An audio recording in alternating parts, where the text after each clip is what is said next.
이제 오늘의 말씀을 위하여 다 같이 자리에서 일어나셔서 나눌 말씀을 함께 봉독하겠습니다. 오늘의 말씀은 시편 119편 67절과 68절 말씀입니다. 구약성경 869페이지에 기록되어 있습니다. 시편 119편 67절과 68절 말씀 저와 함께 한 목소리로 합독하시겠습니다. 고난 당하기 전에는 내가 그릇 행하였더니 이제는 주의 말씀을 지키나이다. 주는 선하사 선을 행하시오니 주의 율례들로 나를 가르치소서. 아멘. 자리에 앉으시겠습니다. 이제 담임 목사님께서 나오셔서 순종을 배우는 곳이라는 제목으로 말씀을 전해 주시겠습니다. 할렐루야. 순전한 교회 주일 예배 참여하시는 성도 여러분 모두를 주님의 이름으로 환영합니다. 우리 옆에 분에게 인사 나누실까요? 사랑하고 축복합니다. 사랑하고 축복합니다. 잘 오셨습니다. 잘 오셨습니다. 성도님들 기도 많이 해주셔서 우리 청년들 수련회 3박 4일 동안 수요일부터 토요일까지 제주도에서 아주 은혜로운 시간 잘 마치고 또 많이 웃고 즐기고 놀고 또 하나님 바라보면서 귀한 은혜 누리고 왔습니다. 저도 덕분에 우리 청년들 1박 2일 잠깐 만나고 저는 이제 개인적으로 좀 쉬다가 왔습니다. 예, 제주도보다 더 멀리 가지는 않겠죠, 우리 청년들이. 예, 그래서 너무 귀하게 우리 청년들이 수련회를 했는데, 수련회를 6월에 하는 이유는 우리 청년들이 다 주일학교 교사들을 많이 섬기고 있어요. 그래서 먼저 은혜 받고 먼저 누리고 우리 청년들 섬길 수 있도록 그렇게 좀 귀한 시간 보냈는데 은혜 가운데 잘 돌아왔습니다. 우리 청년부 더 큰 부흥과 성장을 위해 기도해 주시면 감사하겠습니다.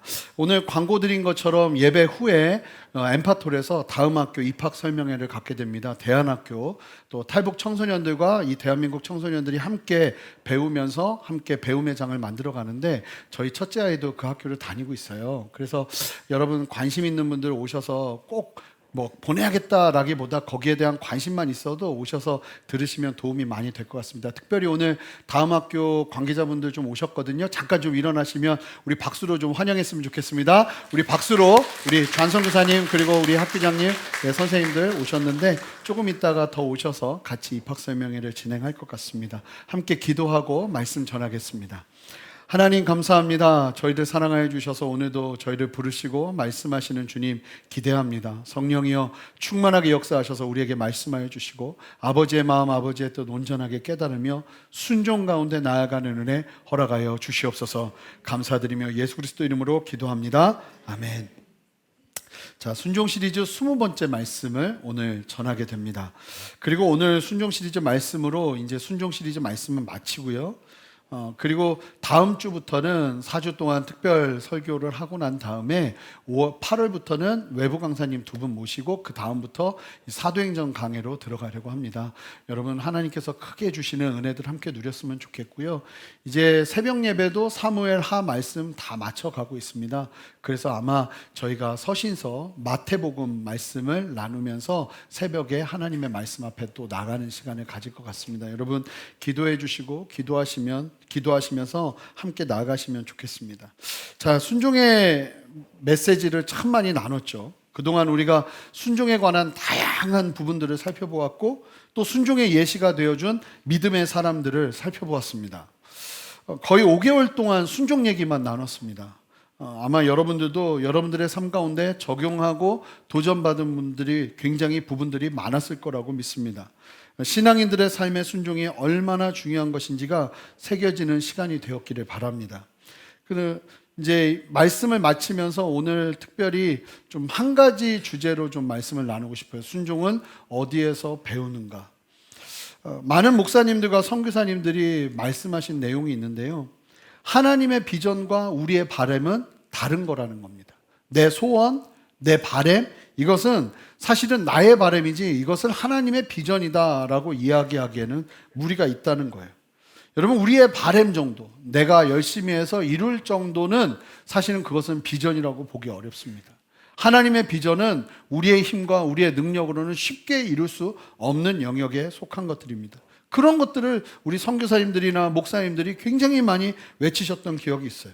하나님의 비전은 하나님의 스케일에 맞게 하나님께서 이루실 일들이 하나님의 비전이고 대부분은 불가능해 보이는 그 일들, 우리가 순종하면서 하나님이 우리를 사용하시면서 그 비전을 이룬다. 이런 이야기들을 참 많이 들었습니다. 그래서 그런가요?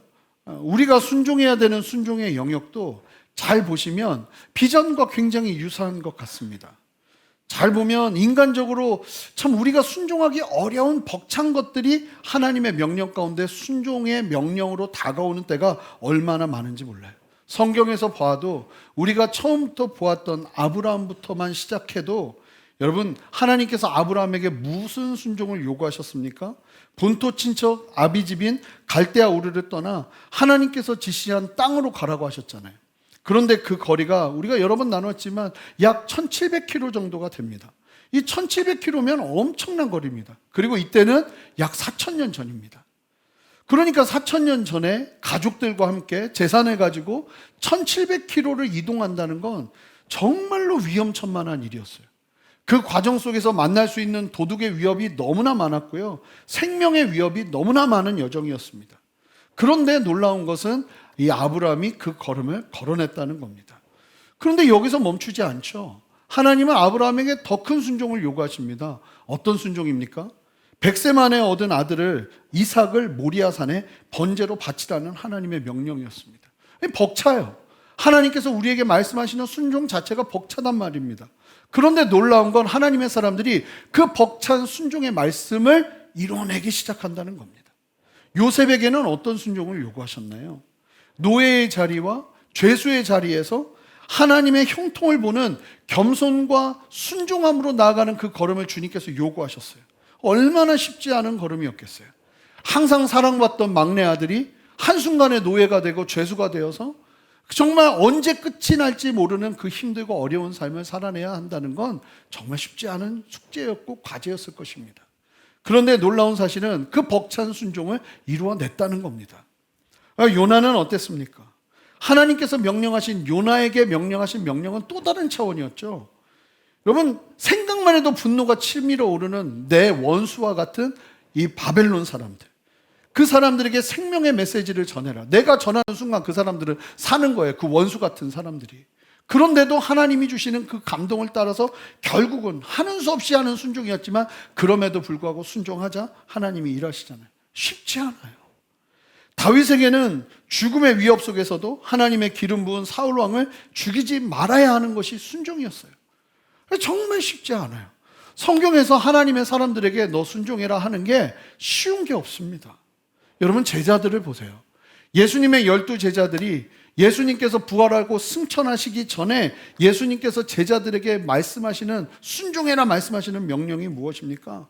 땅끝까지 이르러 주 복음을 전하며 제자 삼으라는 명령이었어요. 그런데 그 지상 명령은 당시 상황에서 본다면 미션 임파서블 그 자체였다는 겁니다. 그런데 놀라운 건 모든 믿음의 사람들, 하나님의 사람들이 그 벅찬 명령을 순종으로 답했다는 겁니다. 분명하게 말할 수 있습니다. 예수님을 따르는 길은 순종의 길입니다. 우리의 신앙은 순종으로 시작하는 것입니다. 그리고 기억해야 됩니다. 세상의 순종은 쉬운 게 없다는 사실을요. 그러면 질문이 일어날 수밖에 없어요. 왜 그 버거운 하나님의 명령에 우리가 순종해야 되는 걸까요? 이 답을 좀 찾고 싶어요. 왜 그렇게 힘든 명령에 순종하면서 우리가 이 땅을 살아내야 하는가? 여러분, 함께 살펴보기를 원하는데요.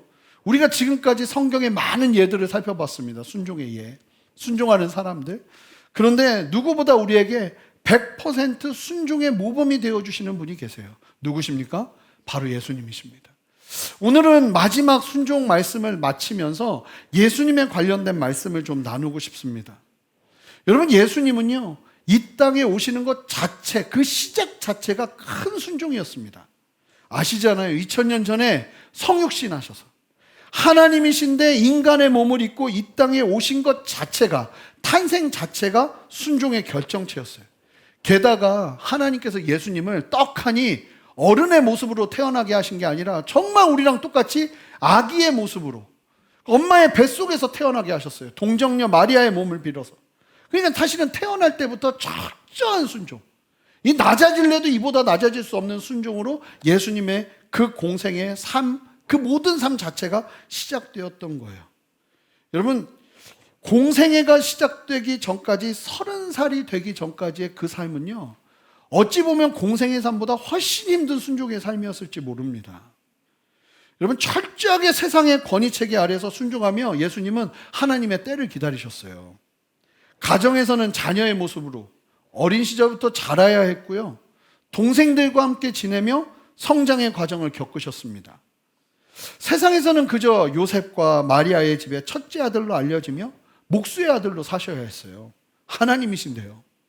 당연히 예수님은 목수일을 배우셨고요, 나무를 다듬고 망치질을 하면서 사셨어요.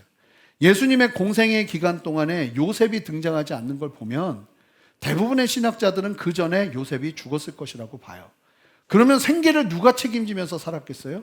예수님께서 책임지면서 어떻게 보면 대표로 목수의 일을 감당하시면서 사신 거예요.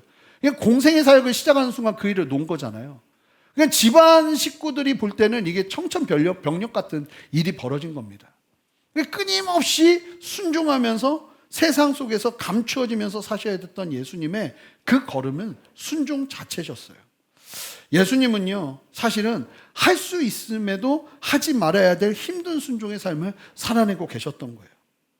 예수님은 태어나신 처음부터가 가장 낮은 모습, 그것도 일반적인 탄생이 아니죠. 태어날 자리가 없어서, 그 유대인들 말구유에 태어났다고 하면 우리의 집 구조로 생각하시면 안 되거든요. 그 당시 유대 사람들이 살고 있던 집은, 일반 평민들의 집은 집 안에 말구유가 같이 있어요. 만약에 길게 되어 있다면 이 정도가 이제 사람들이 사는 공간이고 이 정도가 말구유가 있는 공간이에요. 이 방에 들어갈 자리가 없으니까 예수님을 거기에서 낳게 한 거예요. 집 안으로 부르기는 한 거예요. 그럼에도 불구하고 너무나 볼품없게 말구유에서 예수님을 둘 수밖에 없는 그런 처참한 상황 속에서 예수님이 태어나신 것이죠. 끊임없는 순종의 연속이셨어요, 예수님은. 그러면서 이제 갈릴리, 이제 복음을 전하기 시작하면서 이렇게 갈릴리로 가셔서 이제 공생의 사역을 본격적으로 시작하시죠. 그런데 여기서도 보면 참 놀라운 게, 예수님께서 공생의 사역을 시작하시자마자 엄청난 반향을 불러일으키며 사역이 일어났습니다. 이 갈릴리 가버나움 전체가 들썩들썩거렸어요. 그런데 아이러니하게도 예수님이 놀랍게 사역하시면 사역하실수록, 예수님이 놀랍게 기적을 일으키시면 일으키실수록 어떤 일이 많이 펼쳐졌냐면 반대하는 사람들, 고난이 계속 펼쳐졌다는 거예요. 아니, 그렇게 순전하게 뭐 어디 사리사욕을 취하지도 않아요. 하나님 말씀대로만 나아가는데도 계속 적들이 늘어갑니다. 대적자들이 늘어갑니다. 탄탄대로가 아닌 고난이 펼쳐지기 시작하는 것이죠. 여러분, 예수님의 사역을 보면요, 온갖 기적을 다 행하셨습니다. 뭐 다 말한다고 할 수는 없겠지만 성경에서 일어났던 예수님의 기적들을 대충 봐도 물이 포도주로 변하고요, 죽어가는 병자들을 살리고요, 일평생 걷지 못했던 사람을 걷게 하시고 보지 못했던 사람의 눈을 뜨게 하셨습니다. 그러니까 주님은 불가능한 게 없으셨어요. 너무나 많은 치유의 역사를 이루셨고 터무니없이 부족한 적은 물고기랑 떡으로 수많은 군종을 먹여 채우고도 남을 만큼 먹이시는 기적의 역사를 2번이나 일으키셨어요. 풍랑을 잠잠케 할 뿐만 아니라 제자 중에 하나인 베드로는 예수님과 함께 풍랑을 걷는 기적을 보게 하셨습니다.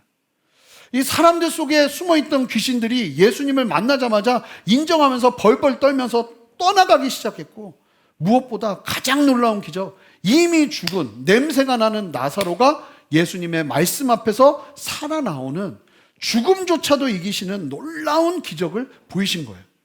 여러분, 이스라엘의 역사 속에서 예수님보다 더한 기적을 일으킨 사람은 없습니다. 여러분, 참으로 놀라운 예수님이셨죠. 그런데요, 여러분 아시는 것처럼 예수님은요, 그렇게 사역하면 사역할수록 대적자들이 늘어갔고, 당시 유대 종교 지도자들은 예수님을 따라다니며 괴롭혔습니다. 고난스러운 걸음이요, 계속 이어졌고 결국은 십자가 죽음으로까지 이어지게 됩니다. 많은 어려움이 예수님 앞에 펼쳐졌어요. 여러분, 예수님은 몇 번이고 자신을 죽이려는 사람들을 피해 사라지셔야 됐습니다. 여러분 생각해 보세요. 누군가가 나를 죽이려 해요. 그런 일이 자주 일어나요. 그러면 여러분 얼마나 위험해지는지 아십니까? 제 이전교회에서 도대체 왜 그런지 모르겠어요. 교회에다가 막 투서를 쓰고 막 협박 문자가 오고 이런 적이 있었어요. 온 성도들이 다 난리가 나고 목회자들이 아주 비상 그런 비상이 없어요. 아주 계속 걱정이 되는 거예요. 근데 예수님은요, 죽이려 했던 일들을 여러 번 당하셨어요. 그것도 죄를 지어서가 아니라, 나쁜 짓을 해서가 아니라, 누군가를 모함해서가 아니라 하나님의 말씀대로 온전히 살았는데요. 이 땅에 오신 것부터 시작해서 예수님의 삶은 버거운 것 투성이었다는 거예요. 우리가 봐도 버거워 보이는데 하늘의 영광만 누리시던 예수님이 이 땅에 오셔서 살아내셔야 했던 그 삶은 버거운 그 자체였다는 거죠.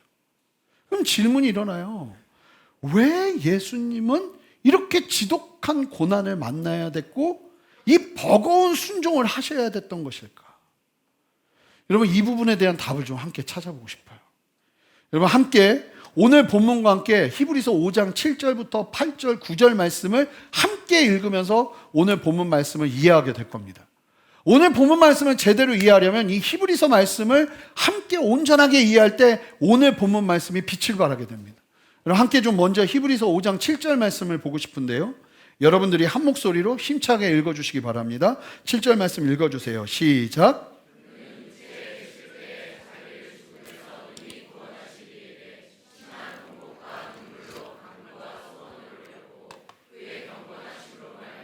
들으심을 얻었느니라.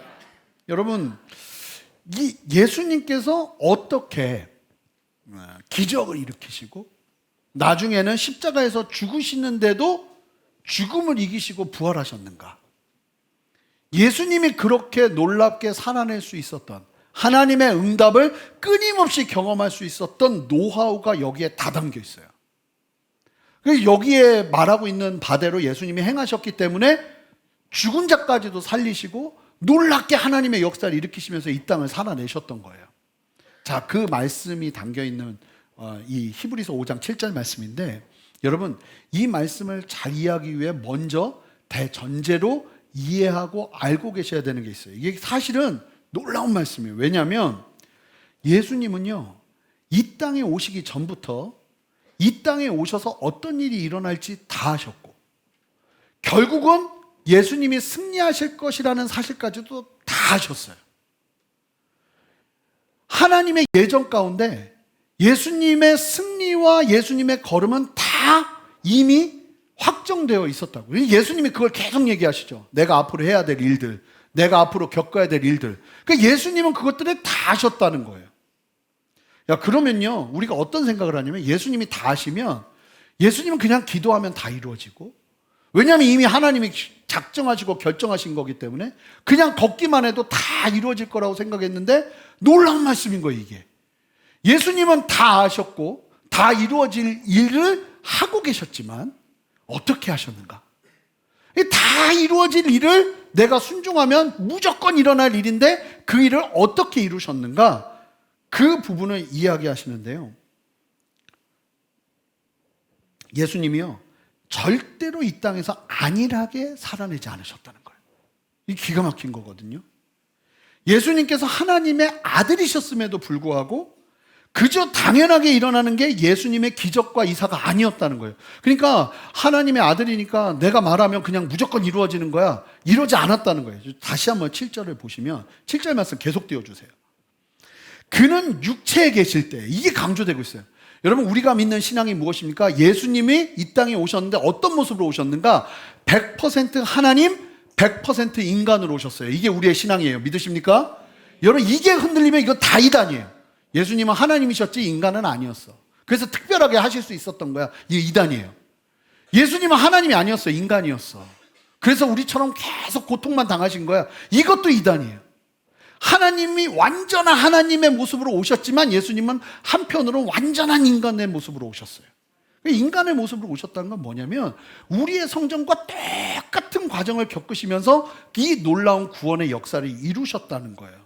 그런데 예수님께서 그 구원의 역사를 어떻게, 하나님의 아들이셨음에도 불구하고 그저 당연하게 일어나는 게 예수님의 기적과 역사가 아니었다는 거예요. 십자가의 죽음과 부활까지도 나 하나님 아들이니까 그 다음에 이런 일이 일어나야지 하고 일어나는 일이 아니었다는 거예요. 예수님은 하나님이셨기에 하나님의 뜻을 쉽게 이루신 적이 없으세요. 히브리서 5장 7절을 보세요. 잘 보시면 그는 육체에 계실 때, 이게 강조되고 있는 거예요. 자기를 죽음에서 능히 구원하실 이에게. 그러니까 우리랑 똑같은 거예요. 우리를 죽음에서 구원하실 분은 하나님밖에 없으세요. 할렐루야. 예수님도 똑같아요.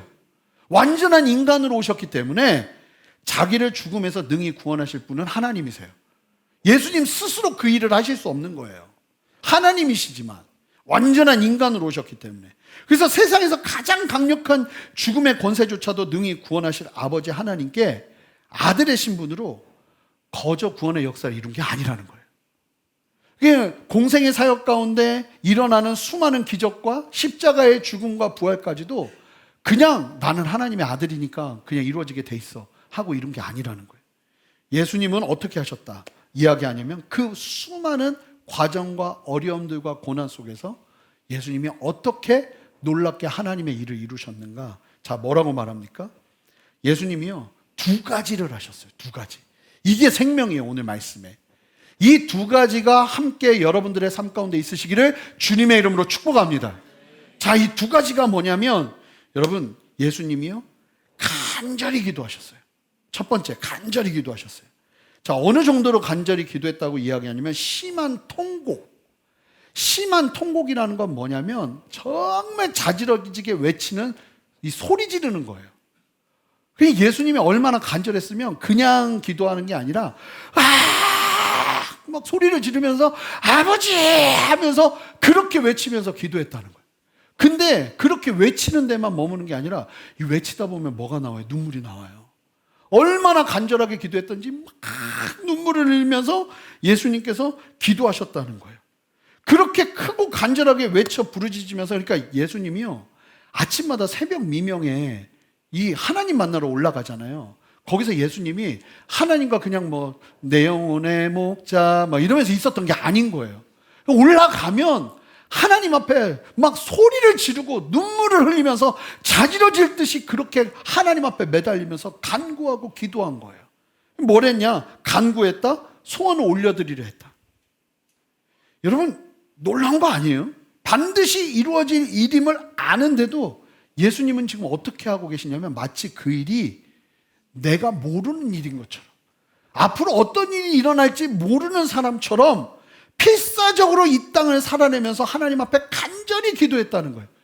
여러분, 예정론을 잘못 이해하면 어떤 일이 벌어지냐면, 종교개혁 이후에 칼빈주의, 그러니까 이 예정론에 크게 심취한 사람들 때문에 종교개혁 이후에 기독교, 개신교 안에서 선교가 수장됩니다. 왜냐하면 예정론을 잘못 이해했기 때문이에요. 하나님이 구원하시기로 하면 내가 아니어도 돌들을 들어서라도 쓰실 것이기 때문에 우리가 선교 갈 필요 없어. 하나님이 하실 거면 알아서 자연적으로 일어날 수 있어. 이런 생각들이 팽배해진 거죠. 예정론에 대한 또 다른 폐해가 뭐예요? 제가 여러 번 나눴잖아요. 자매님들이 찾아와서 얘기했다니까요, 청년부 때. 결국은 하나님이 나에게 주실 짝을 정해놓으신 거 아니에요? 난 노력하지 않아도 되는 거예요. 그냥 내가 걷다 보면 만나게 되지 않냐고. 그래서 정신 차리시오, 정신 차리시오 하면서 목숨을 걸고 구하시오, 찾으시오, 만나시오 하기 시작했던 거죠. 아니, 그러지 않으면 못 만나거든요. 이게 예정론을 잘못하는. 예수님은 다 아시죠. 그런데 다 아신다고 했다고 안일하게 움직이지 않으세요. 철저하게 아무것도 모르는 것처럼 지금 당장의 필요와 상황들을 보고 하나님 앞에 눈물을 흘리며 외치며. 그러니까 여러분, 나는 성향상 소리쳐 기도하는 게 맞지 않습니다. 예수님도 기도했는데 그런 얘기 하시면 안 되는 거예요. 어떤 영역에서는 새벽에 나오든 주일에 예배하든 진짜 필사적으로 더 desperate prayer, 그냥 막 사활을 건 기도, 이 기도가 우리 안에 필요한 거예요. 예수님이 그렇게 하셨다는 거예요. 그렇게 기도하면서 하나님의 뜻을 이루셨다는 거예요. 그런데 여기서 중요한 말씀이 있어요. 7절 말씀 계속 보시면, 여러분, 예수님이 기도하신 것만으로 하나님의 응답을 받은 게 아니에요. 또 하나가 정말 중요한 게 함께 해야 여기에서 하나님의 응답이 있어요. 자, 그러니까 한국교회가요, 기독교의 역사 속에서 이 대한민국 교회가 이 기도에만 목숨 걸었었어요. 사실은 지금 오늘 본문에서, 오늘 히브리서 5장 7절에서 말하고 있는 또 하나를 너무 많이 놓친 거예요. 그래서 응답이 없는 거예요. 진짜 여러분, 하나님의 응답을 받기를 원하십니까? 여러분들도 예수님처럼 걸어내기를 원하십니까? 그런다면 이 두 가지가 반드시 있어야 되는 거예요. 그게 뭐예요? 뭐라고 말합니까? 기도만으로는 부족해요. 이 간절한 기도는요, 기도 자체만으로 응답되는 게 아닙니다. 여러분, 기도의 응답을 원하신다면 이 말씀에서 분명히 말하고 있는 영적 원리를 깨달으시기를 주님의 이름으로 축복합니다. 예수님이 눈물의 기도에만 멈추지 않으셨어요. 이 기도가 온전하게 응답될 수 있도록 뭐 했다는 거예요? 하나님의 뜻을 품은 우리의 소원이 이루어질 수 있도록 뭐 했다는 거예요? 여러분, 여기에 별표 10개를 붙이셔야 됩니다. 예수님께서 경건하게 사셨다는 거예요. 이 기도가 들어질 수 있도록. 여기서 경건이라는 의미로 사용되는 헬라어가 율라베이아라는 단어인데, 하나님을 두려워하며 살았다는 거예요. 하나님을 경외하며 살았다는 거예요. 여러분, 어제 새벽 예배 때도 22장, 사무엘하 22장에서 다윗이 고백하잖아요. 내가 특별한 은혜를 입었다. 실제로 특별한 은혜를 입었죠, 다윗은. 양측인데 왕으로 기름 부심을 받았으니까 이거는요, 구두, 제가 직종을 비하하는 게 아니라 3D 직종에 있던, 공부도 한 번도 한 적이 없는 사람이 대통령이 되는 것과 똑같은 거예요. 그냥 불가능한 일이에요. 그런데 다윗은 어떤 사람보다 특별한 은총을 입었죠. 하나님께서 주신 축복이 너무나 특별했어요. 어림에도 불구하고 자기보다 훨씬 큰 골리앗을 돌멩이로 쳐서 죽이는 역사가 일어났잖아요. 그런데 다윗이 고백을 하는 거예요. 내 안에 어떻게 이런 축복이 있었는가? 다윗이 고백하는 게 뭐예요?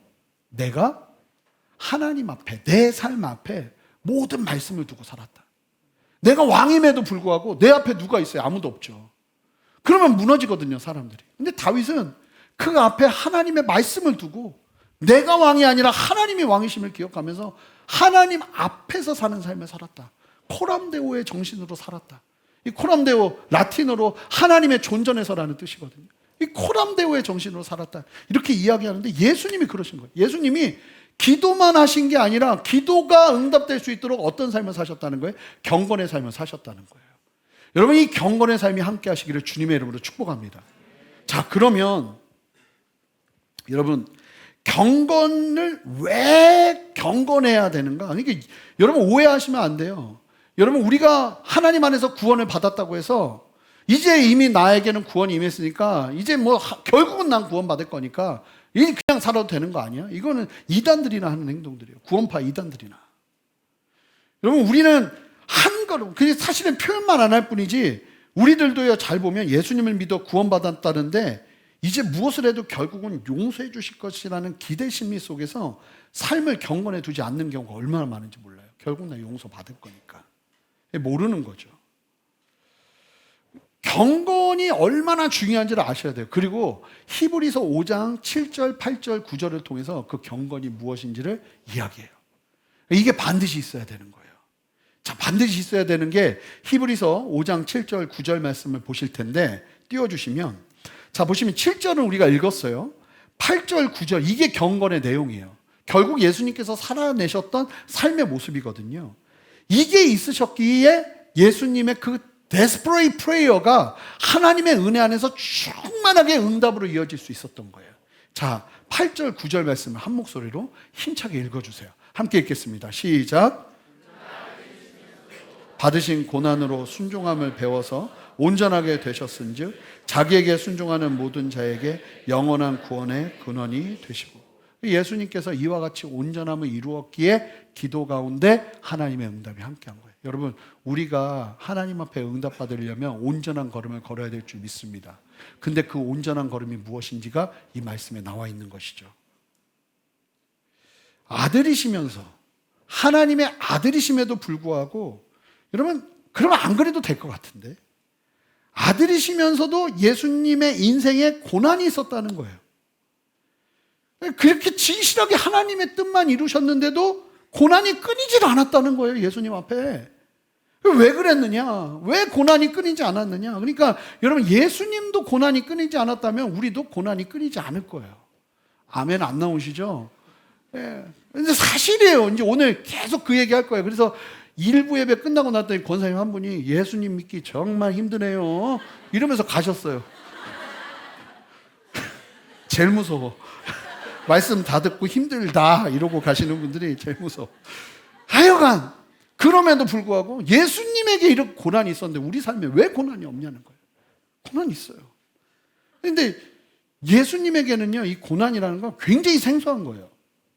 예수님은요, 창세전부터 하나님과 함께 삼위일체 하나님으로 계셨기 때문에 그분에게는 고난이 없으셨어요. 이 인간의 몸을 입으면서 고난이라는 걸 처음 당하시는 거예요. 그게 얼마나 생소해요? 이 당혹스러울 수 있는 고난을 예수님은 놀랍게도 뭐라고 말씀하고 있습니까? 배움의 통로로 사용하셨어요. 뭘 배워요? 순종을 배우셨다는 거예요. 이미 예수님은 그 순종하고 계셨죠. 삶 자체가 그냥 삼위일체 성육신, 그 하나님이 성육신하신 걸음이 순종의 걸음인데 그럼에도 불구하고 그 고난스러운 상황들 속에서 순종을 배우셨다는 거예요. 그러면서 뭐라고 말합니까? 이 기가 막히죠. 뭐라고 말씀합니까? 순종을 배워서 뭐가 되었대요? 온전하게 되었대요, 예수님이. 인간의 몸으로 우리와 똑같이 부족하고 연약하고 목마르고 배고프고 힘들고 어렵고 미운 것들이 일어나는데 그것들이 어떻게 정리되느냐? 다른 거로 정리되는 게 아니라 고난이라는 걸 만나면서, 그리고 그 고난 속에서 순종을 배우면서 사람이 온전해지는, 예수님이 그 본을 보이셨다는 거예요. 고난을 통해서 예수님께서 순종을 배우신 거예요. 그리고 이렇게 고난을 통해 순종을 배우시자 예수님이 온전하게 되셨다고 말씀하고 있습니다. 여러분, 우리는 기억해야 됩니다. 예수님께서 완전한 하나님으로 오셨고 또 완전한 인간으로 오셨다는 사실을요. 그래서 예수님은 우리와 똑같은 유혹과 갈등과 갈증들을 가지셨어요. 하나님이시기에 떡하니 어려움이 사라진 게 아니에요. 많은 어려움들과 유혹이 있었죠. 그런 환경 속에서 예수님이 온전하시게 된 길은 다른 데 있었던 것이 아니라 고난이라는 걸 만나면서 예수님은 그 고난 속에서 내가 배워야 될 순종이 무엇인지를 보시고 순종을 선택하면서 온전해지셨다는 거예요. 자, 중요해요. 이게 경건이에요. 다른 게 경건이 아니라 우리의 삶에 다가오는 수많은 고난과 어려움 속에서 하나님이 말씀하시는 순종을 깨달아 그 순종을 이루면서 우리가 온전해지는 걸음이요. 기가 막힌데요. 제가 교회를 개척했잖아요. 교회도요, 똑같더라고요. 고난이 와요. 어려움이 와요. 그런데 그 고난과 어려움 속에서 우리가 뭘 순종해야 될지를 보고 배우고 그 앞에서 순종하니까 교회가 망할 것 같은데 건강해지더라고요. 여러분, 참 이 고난이라는 건, 여러분, 나는 고난 싫어해도 고난은 온다는 거 아시죠? 난 고난 없었으면 좋겠어. 아무리 그래봐야 소용없어요. 우리의 인생에 고난은 언제나 찾아와요. 이 산 넘었다 싶으면 또 다른 산 나타나고요. 우리는 어릴 때부터 그거 경험했잖아요. 니들 대학교 가면 모든 게 다 해결돼. 대학 갔더니 해결되던가요? 더 큰 어려움이 오죠. 우리의 인생은 죽을 때까지 그 삶을 사는 거예요. 그런데 놀라운 사실은 뭐냐면 그러한 상황들과 환경을 만날 때마다 하나님이 나에게 순종하라고 하시는 것이 무엇인지만 보면 그 힘들고 어려운 고난 속에서 우리를 온전하게 하시는 하나님의 뜻을 본다는 거예요. 그리고 우리가 온전해진다는 거예요.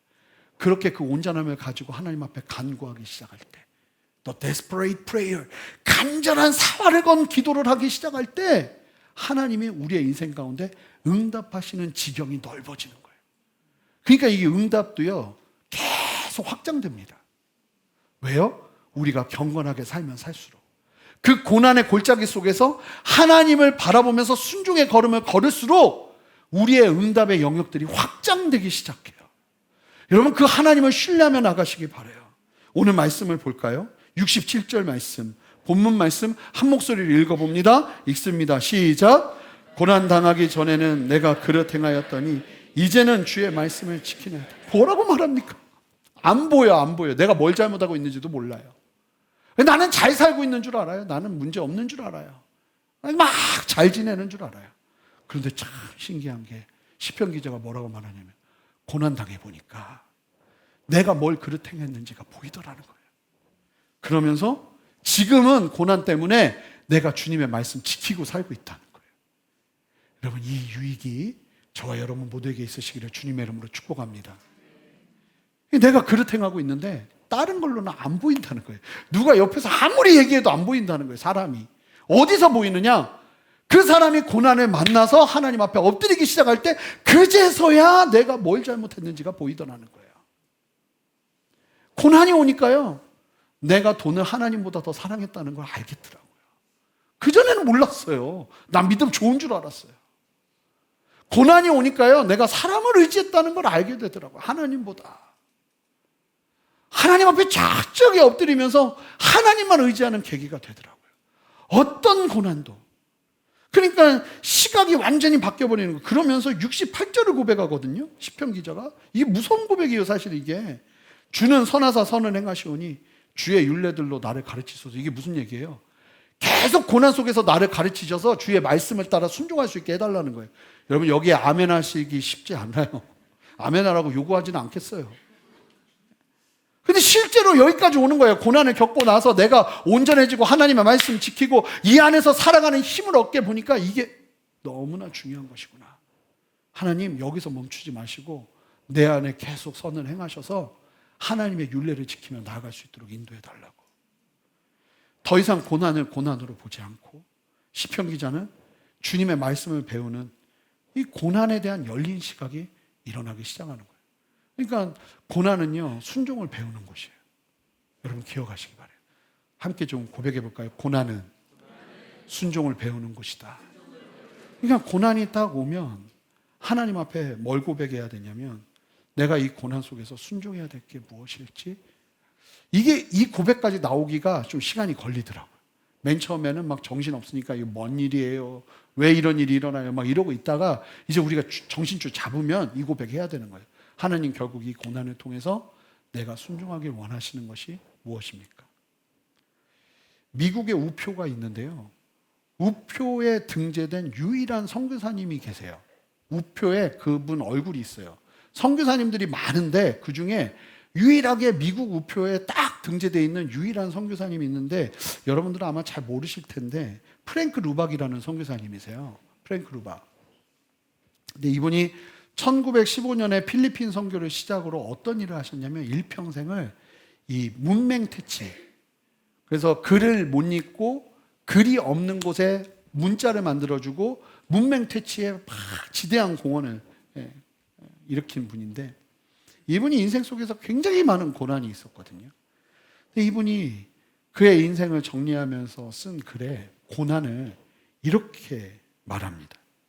제가 읽어볼게요. 들어보세요. 하나님은 오로지 우리가 하나님이 원하시는 것을 행하도록 돕기 위해 고난을 사용하시며, 그것은 하나님의 자녀들이 하나님께 돌아오게 하고 그들이 성장하도록 돕기 위한 것이다. 이게 고난이라는 거예요. 그러면서 사도 바울을 들어서 이렇게 얘기하세요. 바울은 고난이 닥칠 때 두 가지 사실에서 위로를 받았다. 첫째, 시련은 영원한 세계를 위한 교육의 한 부분이다. 주님이 나를 가르치시는구나 하면서 위로받았다는 거예요. 고난이 올 때. 성도가 고난이 찾아올 때, 하나님이 나를 또 한 번 가르치시는구나. 두 번째, 주님께서 나보다 먼저 시련을 겪으셨고 내 모든 고난을 이해하신다는 사실에 바울이 위로를 받았다는 거예요. 그래서 세상 사람들은 다 몰라도 십자가에서 그 고통받으신 예수님은 나의 아픔을 아시지. 그러면서 로버트 브라우닝이라는 사람의 말을 인용하면서 선교사님이 얘기하거든요. 저 이 말이 너무 멋져요. 그래서 좀 보여주시면, 우리는 일어서기 위해 넘어지고 더 잘 싸우기 위해 좌절하며 깨어나기 위해 잠을 잔다. 내게 가장 힘들게 느껴졌던 시기와 가장 고통스러웠던 시간들이 결국은 나를 가장 성장시켰다는 거예요. 사랑하는 성도 여러분, 특별히 여기 젊은 분들 계시잖아요. 내 인생엔 고난 없을 것 같았어요. 저도 여러분들 때에는. 근데 하나하나 나타나더라고요. 정말 일어나지 않았으면 하는 일들도 나타나더라고요. 그런데 잘 보니까 제가 예배를 어디서 배웠나 보니까 고난에서 배웠고, 순종을 어디서 배웠나 보니까 고난에서 배우고, 언제나 고난은 그렇게 나를 주님 앞에 더 가까이 나가게 했더라고요. 주님, 우리가 이 고난 가운데 배워야 될 순종은 무엇입니까? 여러분, 우리의 걸음이 죽을 때까지 이 걸음을 걸어내면서 함께 믿음의 싸움 싸워냈으면 좋겠습니다. 여러분, 고난에는요, 마음을 여세요. 고난에는 우리가 배워야 하는 순종이 있습니다. 성도 여러분, 고난을 이상하다고만 여기지 마세요. 하나님께서 그 시간을 통해 우리를 온전하게 하실 거예요. 주님, 내가 이 고난의 자리에서 순종해야 될 것이 무엇입니까? 그거를 붙잡기 시작한다면 주님은 우리를 더 온전케 하실 거예요. 저는 이 온전케 하심이 영적인 영역뿐만 아니라 육체도 마찬가지라고 믿습니다. 전 치유의 영역 속에서도 이 온전케 하심이 함께 흘러간다고 믿어요. 거기에서 주님이 나에게 가르쳐 주시는 레슨을 온전하게 누리며 주님 앞에 서기 시작할 때 어쩌면 우리의 육신의 연약함마저도 치유하시는 하나님의 생명을 경험할 수 있는 거예요. 여러분, 이게 경건입니다. 이 경건이 함께하기 시작하면 이제 진짜 세상이 얻지 못하죠. 무서운 사람들이 나타나는 거죠. 기도하기 시작하면 하나님의 응답이 함께하고, 여러분, 그러면서 우리의 응답과 기도가 날카로워지는 거예요. 그러니까 고난을 겪으면 겪을수록 성도들에게는 뭐가 확대돼야 되냐면 기도 응답의 영역이 확대되기 시작하는 거예요. 여러분, 이 고난을 통해서 하나님은 오늘도 우리의 영역을 확장시키실 거예요. 그 주님을 바라보면서 이 땅에 오셔서 우리와 함께 하시며 힘주시는 주님 바라보면서 함께 믿음 위에 서는 시간 되었으면 좋겠습니다. 우리 다 눈을 감아볼까요? 두 손을 여러분 가슴에 대시기 바라요. 그리고 우리 주님 앞에 제가 좀 기도하길 원하면, 하나님, 우리 모두가 그 어떠한 고난과 어려움과 그 좌절되는 상황 속에서도 하나님 순종을 배워서 그 안에서 우리의 걸음이 온전하여지기를 원하오니 주여 역사하여 주시옵소서. 우리를 깨워주시고 우리의 심령을 깨워주시고 좌절하고 낭망하는 데 머무는 것이 아니라 하나님의 말씀을 의지하며 일어서는 역사를 허락하여 주시옵소서. 감사드리며 예수 그리스도 이름으로 기도합니다. 아멘. 우리 다 같이 일어서시겠습니다. 하나님이 우리와 함께 하십니다. 우리 함께 고백합시다. 당신은 시간을 뚫고 이 땅 가운데 오셨네. 우리 없는 하늘 원치 않아 우리 삶에 오셨네. 자신의 편안 버리고 우리에게 평안 주셨네. 가장 낮은 자의 모습으로 우리 삶에 오셨네. 함께 고백합시다. 하나님 우리와 영원히 함께 하시네. 꿈없는 우리에게 그 나라 보여주시네. 연약한 자들의 아멘 친구가 되어주시고 힘없는 우리의 인생을 위로하시네. 우리 다시 한번 믿음으로 고백합시다. 주님은 시간을 뚫고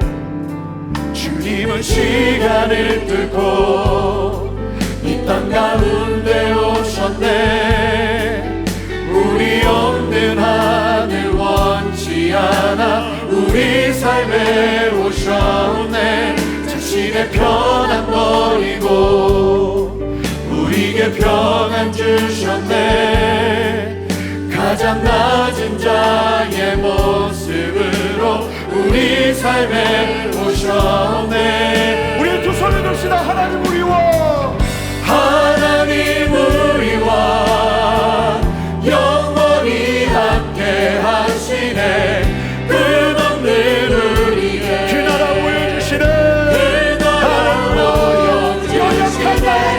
연약한 자에게 친구가 되어주시고 힘없는 우리의 인생을 하나님 우리와 영원히 함께 하시네. 꿈없는 우리에게 그 나라 보여주시네.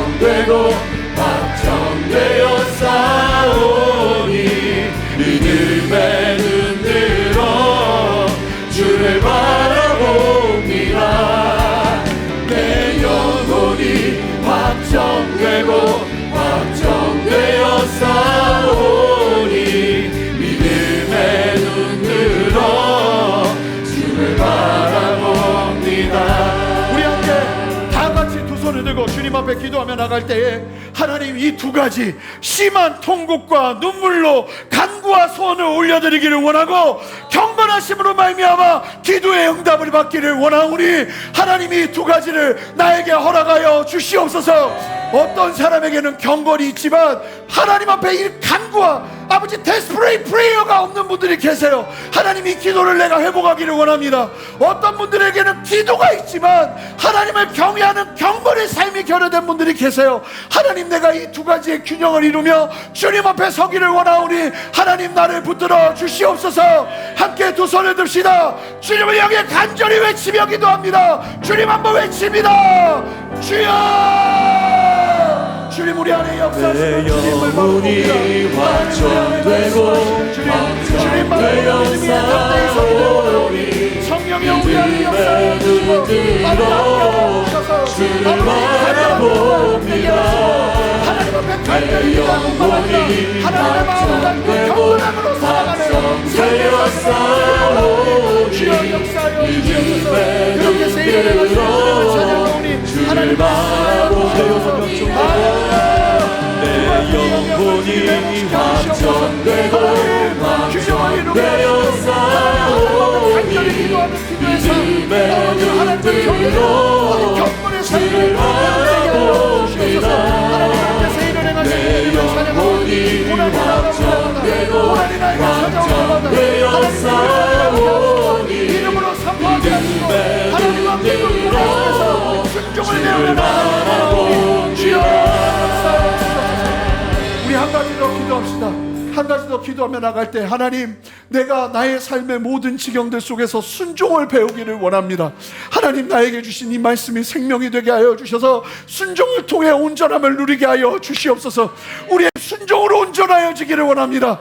우리의 직장이 순종으로 온전하여지기를 원합니다. 하나님 나의 삶이 순종으로 온전하여지기를 원합니다. 한 번 더 기도하며 나가겠습니다. 함께 기도하겠습니다. 기도합니다.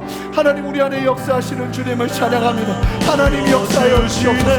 하나님 우리에게 말씀하여 주시옵소서. 하나님의 그 기름 부으심으로 아버지의 순종과 되어 주시고 아버지 좌절하고 낭만하는 것이 아니라 하나님의 말씀 앞에서 보게 하시고 깨닫게 하시고 알게 하여 주시옵소서. 하나님 역사하시는 주님을 찬양합니다. 주님의 원하가 주시옵게 하시는 아버지의 원한 구원 주장을 우리가 온전한 믿음으로 바라보기를 원하오니 주여 역사하여 주시옵소서. 주여 함께 아버지와 주님의 주님을 찬양합니다. 하나님이 끌어주시옵소서. 친구가 되어 주시고 세일을 하시는 주님을 찬양합니다. 역사하여 주시옵소서. 인생을 위로 말씀하시는 주님을 찬양합니다. 여러분 고난 당하기 전에 보이지 않았던 나의 그릇 행함이 이 말씀 오늘 본문의 말씀처럼 고난을 통해 우리가 회복되고 주의 말씀을 지키게 되는 역사. 여러분 두려워하지 마시고 하나님 우리의 삶의 환경 속에서 결국은 하나님 이와 같이 온전해지는 역사를 누리기를 원하오니 주여 함께하여 주시옵소서. 특별히 우리 다 눈을 감을까요? 다 눈을 감고요. 아무도 보지 않습니다. 지금 내 삶이 고난이다, 고난 가운데 있다 라고 여겨지시는 분들을 주님께서 이 시간 일으키기를 원하신다고 믿습니다. 하나님께서 여러분들을 온전케 하시기를 원하세요. 보이지 않았던 것들을 보게 하시기를 원하세요. 여러분들을 새롭게 하시기를 원하세요. 여러분 그런 영역들이 있다면 그런 분들만 두 손을 드시기 바래요. 여러분 아무도 저도 눈 뜨지 않습니다. 하나님 그리고 손을 들고 우리 함께 기도하며 나갑시다. 하나님 내가 하나님 안에 온전하여지기를 원합니다. 하나님 이 상황 속에서 내가 보기를 원하고 내 눈이 띄어지기를 원하고 하나님 순종을 배우기를 원합니다. 예수님처럼 걸어내기를 원합니다. 이겨내게 하여 주시옵소서. 좌절이 떠나가게 하여 주시옵소서. 낙심이 떠나가게 하여 주시옵소서. 포기가 떠나가게 하여 주시옵소서. 예수 이름으로 명한 우리 모든 낙담은 떠나갈지어다.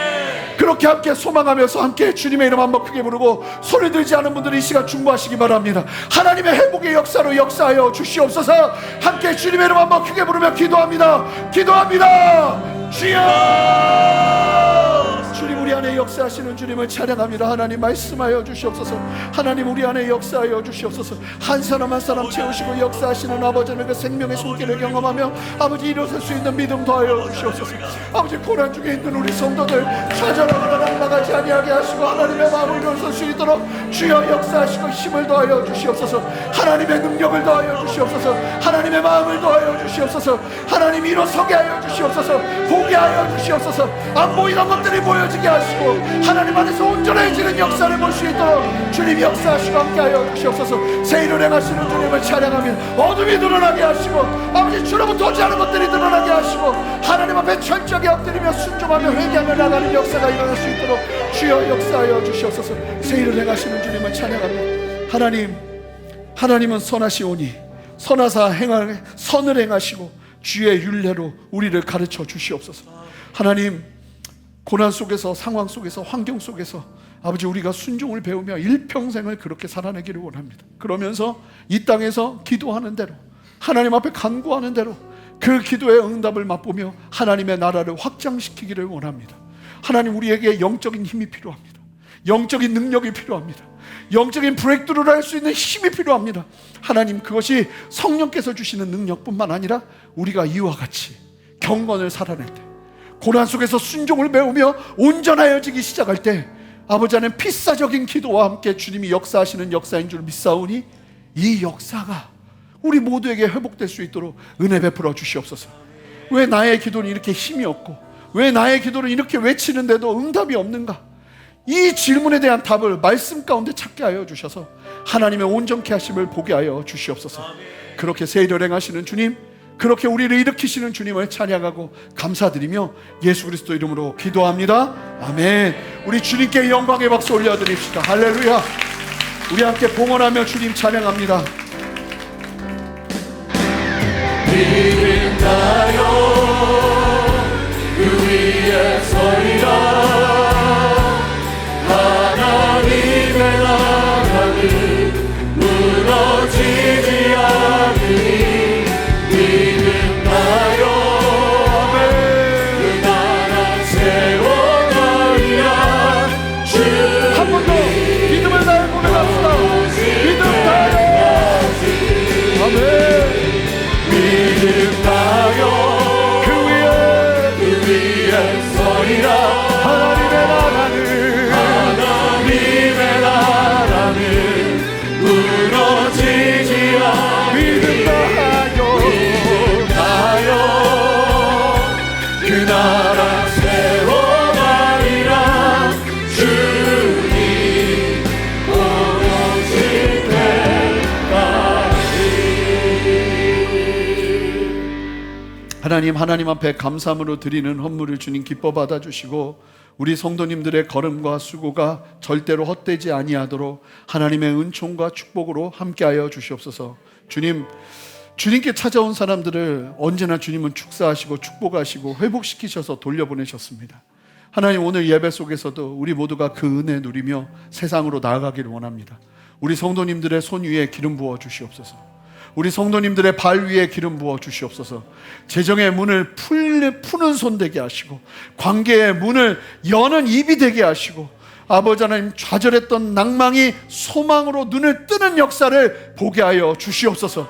하나님 그렇게 축복하여 주시고 병상에서 하나님 앞에 간절히 기도하는 우리 환우들이 있습니다. 하나님 잊지 말아 주시고 그들의 기도 위에 그리고 함께 기도하는 사람들의 간구 위에 하나님의 응답의 역사를 더하여 주시옵소서. 이 자리에서도 육신의 연약함으로 고통받고 있는 우리 지체들 손 올리시기 바랍니다. 거기에 하나님 함께하여 주셔서 하나님 그 손을 얹은 곳마다 하나님의 치유와 생명의 역사를 허락하여 주시기를 원하오니 주여 함께하여 주시옵소서. 예수 그리스도 이름으로 명하노니 하나님 안에 온전한 회복을 맛볼지어다. 주님 역사하여 주시옵소서. 감사합니다. 감사합니다. 오늘도 우리의 예배 가운데 영광 받으시는 주님 찬양하며 예수 그리스도 이름으로 기도합니다. 아멘. 이제는 우리 주 예수 그리스도의 크신 은혜와 아버지 하나님의 무한하신 사랑과 성령의 내주하심과 교통하심과 신실한 역사하심이 말씀을 기억하며 주님의 진리 안에서 믿음으로 담대히 어떠한 상황과 환경 속에서도 순종을 배우며 온전한 가운데 머물며 우리의 간절한 기도 위에 응답을 보기를 소망하는 함께 예배하는 모든 성도들의 머리 위에, 가정 위에, 직장 위에, 삶의 모든 터전 위에 순전한 교회와 이 땅의 모든 교회들과 이 나라와 온 열방 위에 이제로부터 영원토록 함께 하시기를 간절히 축원하옵나이다. 아멘.